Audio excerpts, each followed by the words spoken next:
93 to win the one-day. Print are set to give the Perth Summer Carnival a shake after winning at today's Flemington meeting.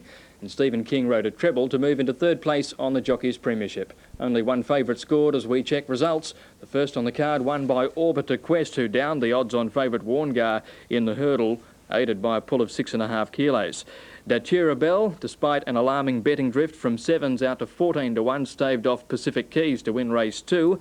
The third was won by Prosperous Strike. This was a first starter and it ran very impressive time, as fast as the open sprinters. It might be one with a lot of ability. The favourite, Deadly Addiction, was 3 wide in race 4. Matar and Deadly Addiction close. It's Deadly Addiction and Matar. Deadly Addiction and Matar, Bob and Bob. Deadly Addiction does better, a good horse. Deadly Addiction beat Matar by a long head. McCarthy is third and then Apollo Warrior. Deadly Addiction now set for the Australian Derby in Perth after that impressive win. And going with him is Acid Print. Back. Acid Print's coming late. Aces and Kings has hit the front now with Acid Print challenging from Tango Master. Aces and Kings running out. Acid Print is on his outside. Acid Print takes the lead and Acid Print has beaten Aces and Kings. Third placing, I think, Forgotten Ruler in a photo. Looks a Railway Stakes hope following that victory after overcoming difficulties in the run home. Dancer's Joy found form in the next. Baby wobbling about, can't go on. Dancer's Joy's the one. Dancer's Joy at the 100-metre markers. Hit the front from Lasso and Angel Baby. And Dancer's Joy is coming away. Dancer's Joy wins it by a length and a half. Lasso. Twigger Morgan up for third. Angel Baby fourth. Always been a promising filly, and that was her first win in town. Well, Be Quiet, the favourite in race 7, folded up quickly. Nip of Silver by a half a length to Bosleyan, coming at it in the last 100 metres. Bosleyan in front, Royal Malcolm splashing home. Bosleyan, Nip of Silver fights back. Bosleyan just in front, they hit it and Bosleyan's won it. Bosleyan has won. Photo the minus, Nip of Silver and the fast finishing Royal Malcolm. And it was Bosleyan at 10 to 1, winning his third race at Flemington over Nip of Silver and Royal Malcolm. And Local Knowledge got the money in the last on the program, just holding on from Begonia, and Varo's last was third. Daily double today, 2 and 4 paid $54.35, extra 7 and 1, $19.90. The quaddie paid $645, 1,224, and the quad extra double 2, 4 and 3 paying $1,554.80. And that's all in sport tonight. Thanks, Sue. Greg, nice one. Thank you. See you at the Christmas party later? I'll be there with bells on. Great. Look forward to it. To the weather and... On Sports World, stay with us. It's my pleasure now to introduce one of Australia's outstanding race callers, the man who brought us all the action from Japan when Better Loosen Up was successful a couple of weeks ago, Brian Martin. How are you, Brian? Good to see you. Good to see you, Bruce. Good morning, and it's great to be with you again. Brian, it was a wonderful day, wasn't it? I mean, as a ex-race caller, I just knew the emotion that was going through you in Japan. It's like Melbourne Cup times about 3, I'd imagine. Yeah, I can imagine, you know, you having done the Olympics. It must have been like when Johnson broke the world record for 100 metres and a grand final 2 times over. I think the incredible thing was that we were a pocket of maybe 200 Australians there that day in a crowd of 180,000. And it was just incredible. We were the underdogs. And I've never known a moment in sport, and probably in my life, like it. It's just amazing. For people that haven't called a race, it's difficult to explain, but if you get up very high and you are very emotional, it's very hard to maintain that momentum, and that's the problem you have, don't you? And you just feel the adrenaline through the headphones, etc., etc. Exactly, and you know, when they came to the home turn, there was this mighty roar. And I wasn't sort of too certain as to what the custom was over there before they moved into the barrier. There was this huge cheer. And, you know, I wasn't aware of what they were about. But once you got locked into the race, you're in that capsule. And away we went. And I could see this horse, and as you know, he's such an underdog. He's such a street fighter. He was getting up off the canvas, and he wasn't beaten yet. You know, all the way up the straight, I thought, I still know that he's been in 7 photo finishes and won every one. So we're not gone yet. And it was Clark at his brilliant best. Yeah. Clark as an international rider, and the lunge of the horse down to the post. It's a moment, as I say, I'll never ever forget in my life. And you had to wait a while for that photo finish. That would have made you nervous. Well, there's a little bit of a trick there because the numbers apparently did come up in Japanese, but I wasn't too au fait with it. I'd only been in Tokyo 2 days, and I was looking for those English numbers, but it's good to talk about it now. Well, from Japan to Perth, the Western Australian Oaks yesterday, a bit of an upset. We've seen some upsets over the years in this race, the WA Oaks. Reformed Princess, we thought she'd win after winning at Sandown last week, not quite up to it. Yeah, they have to travel over there fairly quickly, and I suppose they're coming from a back mark when they're taking on local horses over there. They're sort of acclimatised, raced there. She did look a good thing after Sandown. She ran a record, but oh no, she sounded as though she was beaten on her merits. OK, Brian, let's have a look at the two big races from Perth yesterday, the Lee Steer Stakes, but firstly the Western Australian Oaks. The big money sent the Lee Friedman-trained Victorian filly Reformed Princess out short-priced favourite, ahead of Daughter's Charm from the Hay stable, with Natasha, trained by Trevor Andrews, the pick of the locals. They did make up the trifecta, but not in the order most expected. But on the point of the turn, Daughter's Charm had got to the lead, but set to be tackled by Reformed Princess. She wants to run about a bit, though. Down the outside, Natasha, and then Catambra, and they're a long way in front of Frugality, but it's Daughter's Charm just in front of Reformed Princess, and the West Australian filly Natasha is storming home. Natasha has raced up to them, takes the lead, and it's a local victory. Natasha bloused out Daughter's Charm in the last stride. Reformed Princess died on the run to finish third. I knew my filly was the best stayer in the race. I just needed a bit of luck, and a bit of luck come my way, and I was lucky to win. Well, I was pretty sure I had Reformed Princess covered, straightening up, and but towards the line we started to get a little bit tired, and of course a sitting duck for Natasha. For owner and WA Turf Club chairman Bob Peters, it was his first Group 1 victory, and he hopes Natasha will make it number 2 in the $500,000 Australian Derby on Boxing Day. Missing from the Derby field, though, will be Reformed Princess, which pulled up sore after the Oaks. The support feature at Ascot yesterday was the Weight for Age Lee Steer Stakes over 1,500 metres, a lead-up to the Railway Stakes. But like the Oaks, the punter's choice, Strip the Moon, let them down. At the 500, El Dremo being pressured by Jungle Hero on the outside. Century God eased 3 deep by Hall. Wider out Stylish Lord. Strip the Moon looking for a run. Out very deep was Mr. Till as they come to the corner. Then Stray Bullet. Marwong looking for a split between horses. And then Edge of Darkness at the 300. Jungle Hero went to the lead, tackled by Century God. And Mr. Till sprinting brilliantly down the outside, or Strip the Moon got cut off. And here's Hail the Chief joining in. It's Mr. Till in front of Century God, Hail the Chief and Strip the Moon. And Mr. Till's going to win. Mr. Till winning the Lee Steer Stakes. You'll be off to Perth a little later to broadcast those big races for 3 years yet? Yes, we're covering them over there. Bruce will be there for the Australian Derby, the BMW Australian Derby, which was a great race last year. The Key Dancer won. We'll be there for the Railway Stakes, which Better Loosen Up won 12 months ago, and the Perth Cup. So I look forward to that. What about Vo Rogue yesterday in Queensland? It looked a pretty good run. He was placed behind Gypsy Rogue in that sprint race. Well, under the quality handicaps, he was fairly well in. You know, they couldn't get too far away from him at the weights, but he was bottled up badly. But gosh, the old fire was there going to the post. I think Vo might be back. Let's have a look at it. The big quality race in Brisbane yesterday, Vo Rogue won to watch. Gypsy Rogue had a beautiful run all the way. Down the side, Bullock shot through in the middle. He's the leader at the 650. Leads Pacific Union a length. Gypsy Rogue beautifully placed third on the inside. Then a set of Man Ryfield. Prince of Rory is next on the outside of Roman Senator. Rathy Louise is deep. Then My Rhythmic Dancer. Tiny's Finito Perseus. Vo Rogue third. Last 10 off the lead. Then Turvey and Yuppie. Straightening up 400 metres to go. Bullock in front. Second on the outside, Pacific Union. Gypsy Rogue looking for the way clear. A set of Man. Prince of Rory popped the big question. Ryfield getting into the clear, and then Rathy Louise.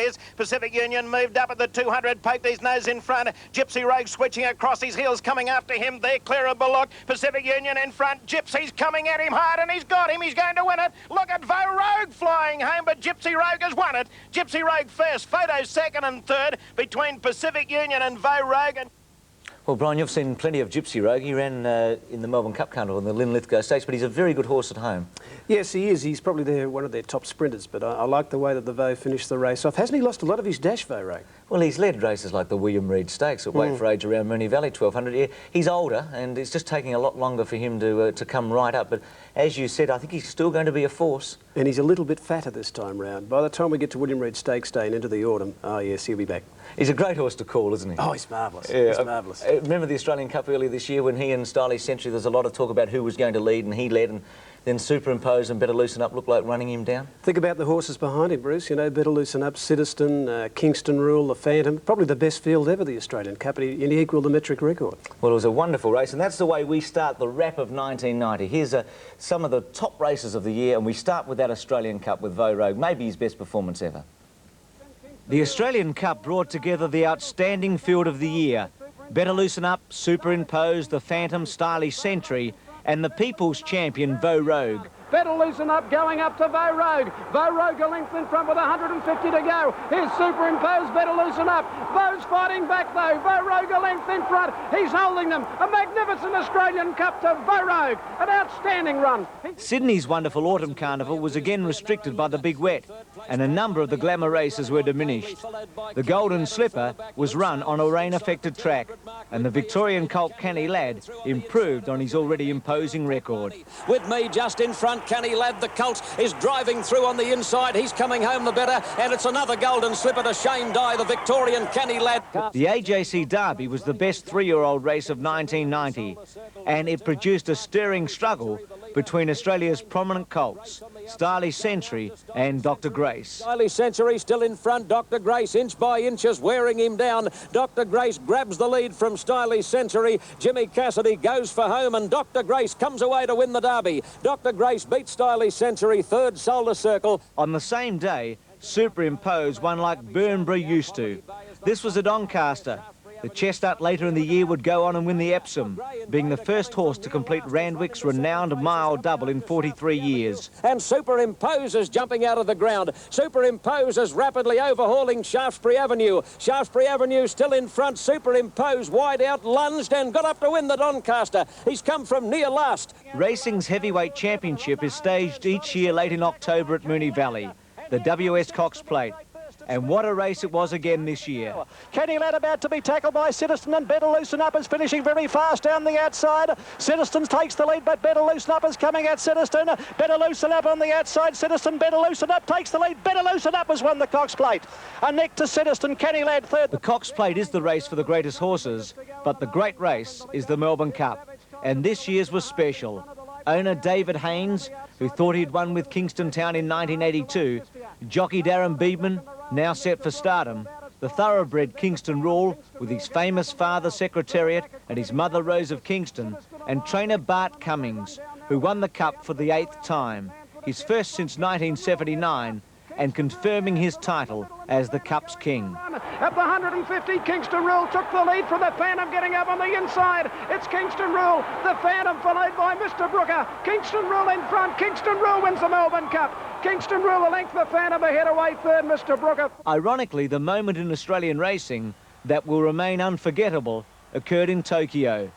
The Sunday afternoon, when more than 165,000 fans watched our mighty horse Better Loosen Up win one of the world's most important events, the Japan Cup, against many of the world's best horses. Oda's after Karkawithi's Better Loosen Up, and the middle is coming with a magnificent run. Karkawithi's Better Loosen Up, and Ode. Better Loosen Up in the middle's put his head in front. Better Loosen Up has won for Australia. Better Loosen Up has won the Japan Cup.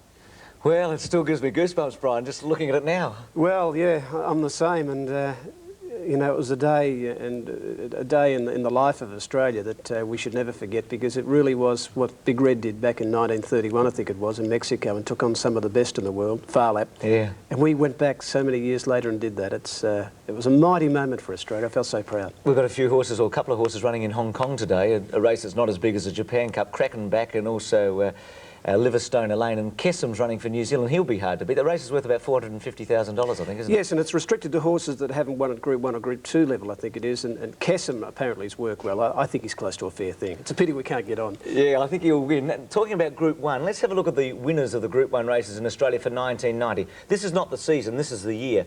And Brian, the top two horses, there's no doubt they've been outstanding, haven't they? Oh, they have. Better Loosen Up and Citizen up there at the top.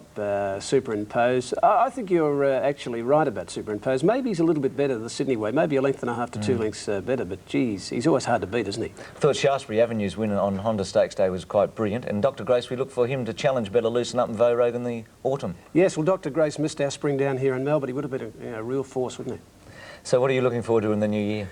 Well, I really believe the autumn's going to be a vintage one, Bruce, with racing here in Australia, and it's a great moment to be in Australia. And you know, when you've got Better Loosen Up coming back possibly in the Blamey for the Australian Cup and on for the BMW International up in New South Wales, Kingston Rule to come up, horses like Canny Lad, Superimpose, Citizen, it's going to be a mighty year. It really will, and we must congratulate Cameron Williams, who won the New South Wales Media Award for his Sports World story on the first race meeting at Nyngan after the floods. Cameron, well done. It was a terrific story. We did enjoy it.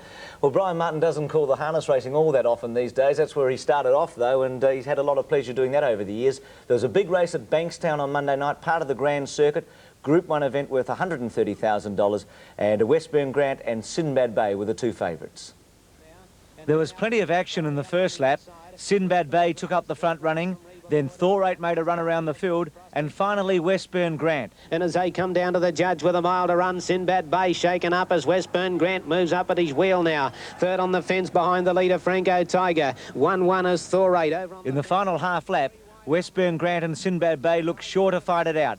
They staged a titanic struggle, but they proved to be sitting shots for Thorate and his flashing finish. Wow, the power's applied now, and these two get away. Sinbad Bay, 3/4, Westburn Grant. Thorate gets to third around Franco Tiger. Almeida Boy struggling, and they're followed by Alan Grant and Reba Lord. Sinbad Bay and Westburn Grant are staging a great race coming to the turn. Look at them battle it out. Thorate's running a big race too. He's switching to the outside. Sinbad Bay led around the turn. Westburn Grant grabbing him. Thorate joining in. Westburn Grant went to the lead. Thorate the danger. The Inter Dominion winner. Who's Thorate going to Westburn Grant? Thorate takes the lead, and Thorate comes away to win from Westburn Grant. Another big win to Thorate. Thorate from Westburn Grant and Sinbad Bay third in a great race. Interestingly, the True Memorial been won by these horses in the last 4 years: Thorate, Westburn Grant, Luxury Liner and Village Kid. And in the history of Australian and New Zealand pacing, forgetting the horses that have won $1 million overseas like Cardigan Bay, only 5 horses are millionaires. Those 4 and Gamelite, so it's a pretty decent race. Thorate winning. You haven't called one of those for a while? No, it gets the old goosebumps going a bit when you see those horses. Top horses like that fighting out races. I remember the era of, the Rip Van Winkles and the Pure Steels and the Popular Arm. They were great times in harness racing. They sure were.